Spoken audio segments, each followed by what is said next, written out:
All right. My name is Chris Campbell. I'm a practicing CPA, and I work with small and mid-sized businesses and individuals to help them pay the least amount of taxes possible while keeping them out of jail. So today I wanted to talk about a common mistake that I see usually with smaller businesses as they're looking to get started, especially in the retail space. A common mistake that I see, and it can create a huge difference or can cost you a lot in taxes, is misappropriating inventory or expensing inventory right away when you buy it. So what's supposed to happen is if you're a store or if you manufacture items, build items out, there's a way that you're supposed to record the products that you purchase to resell, and or if you are a manufacturer, the pieces that you buy that will be used eventually to sell. A common mistake that I see is that some people think, oh, what I can do to lower my tax bill is I'm going to go and buy as much inventory as possible, buy all the materials as possible. And then that way, whatever profits that I made will be sitting in the inventory and I won't have to worry about paying any taxes because all of my money is going to be tied up in items that I've yet to sell. Folks try to lower their bill by buying a bunch of inventory or materials that they're going to use to put together to sell in an effort to lower their tax bill. And unfortunately, that's not how it works. When you purchase inventory, so things that you're either going to resell or materials to resell, when you first buy those materials and or those units to sell as inventory, they are not expense, but it's not a deduction on your income when you buy those materials. You are only supposed to make those deductions once you actually sell the item.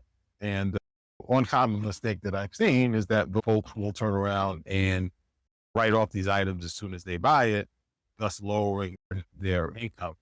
And if you were to get flagged or you get audited and they take a look at that, your cost of the inventory sold, which is another term of saying cost of goods sold, that number would be too high.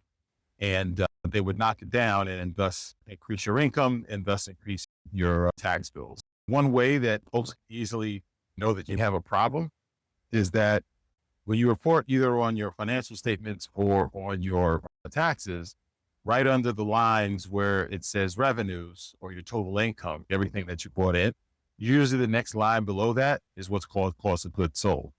One dead giveaway that you're doing this is if you're putting all of those expenses under cost of goods sold, and in some instances, the cost of goods sold is higher than what the actual income is. So if you just think about the name of that, it says cost of goods sold. It's supposed to be, what did you actually sell? So if you had items cost more than what you sold it for, then you're going to have a big operating problem. And that means you won't be in business long. But I've seen this a few times on some financial statements and tax returns, and those can create huge problems for you. Just get appropriate tax planning and knowing that buying more inventory and buying more things to sell is not going to eliminate your tax bill. So I wanted to dispel that, not to eliminate it. So one thing that you'll have to do to stay on top of this and record things properly is you have to keep track of your inventory. You have to keep track of everything that you have available for sale on a periodic basis. The way is usually at the end of the month because that's when most folks do their reporting. Some folks do it every week, but you should probably do your inventory at least once a month, and you need a system to do it. Sometimes it's a physical count where you're actually going in, or you have someone go in and actually count the number of products or widgets and measure exactly what you have at the end of the month.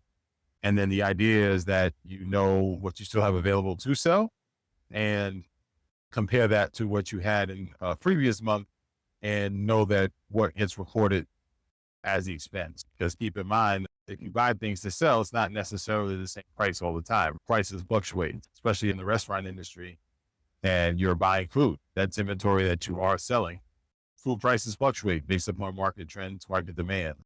You have to do a very meticulous job of keeping track of what you paid for, how much you paid for it, and then the count, because those items are going to fluctuate over the course of time.